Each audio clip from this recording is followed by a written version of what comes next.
Well, just before we came on air, I spoke to the Palestinian ambassador, Husam Zomlot, and asked him if he's taking the Trump plan seriously.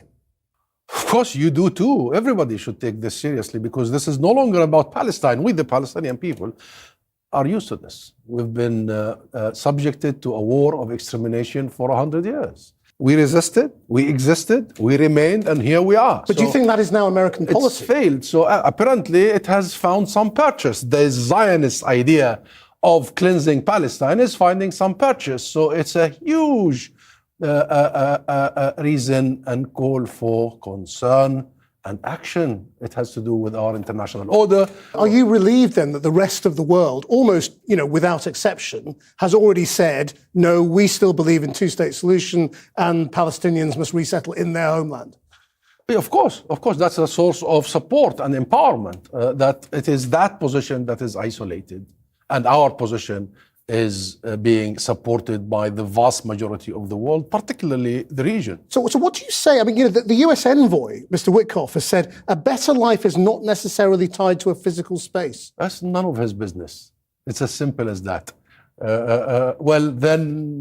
Maybe he would accept that many Americans would be called to leave their homes. What is this logic? This is sick. The Palestinian people are not illegal immigrants. Even illegal immigrants in the US have rights. This is our home, and we ain't going anywhere. I mean, some people think this is a bit of a distraction policy, that there is something else going on, perhaps around the annexation of the West Bank. Yes. And that's what's really about to happen. Yes, perhaps. And he said that for weeks, and we'll announce our new policy on the West Bank.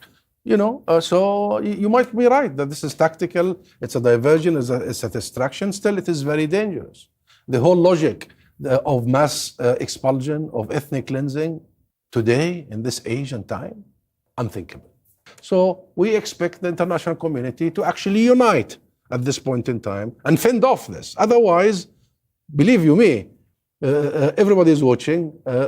What comes next will not be Palestine. But it's clear that the logic of Gaza this... was the last of a barrage of claims. He wants to take over Canada, Panama, Greenland, and what have you. So this is not a joke. It's not a joke. The logic from the Trump position is, well, this is going to take, a decade or more to rebuild. And the rebuilding is the thing that Israel effectively has a stranglehold on. If Gaza is not able to rebuild and life is completely unsustainable there, which they can make it, I mean, what can you or the outside world do about it? We just need to remove that Israeli stranglehold. That's what we need to remove. We remove the root cause of all this. We have to exert the pressure that is needed. Israel is not a fact of life. Israel also is subjected to pressure and functions under pressure, and go back to history. The problem is, we have never really, and this brings me to the main point, the international community has left this to fester until we get Netanyahu and Smotrich and Ben-Gvir, who believe in the full erasure of Palestine, and they go to Washington and they find purchase. So now is the time when we think again, and how do we, as an international community, actually take the situation out of this complete off-a-cliff scenario into a track whereby Gaza is rebuilt, Gaza is united with the West Bank, a state of Palestine is established, the occupation ends. Do you think this jeopardizes the next phase of the ceasefire?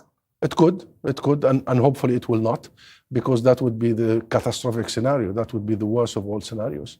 I mean, to go back to the time of genocide, the mass murder and the mass destruction we should never go back there. Time is for action. That's why this is the moment for the UK to recognize the state of Palestine. This is the time for the UK to take a leading position in the international community to implement the two-state solution. This is the time to empower peace and to become peacemakers, no matter what side shows and what big statements are made anywhere. Ambassador, thank you very much.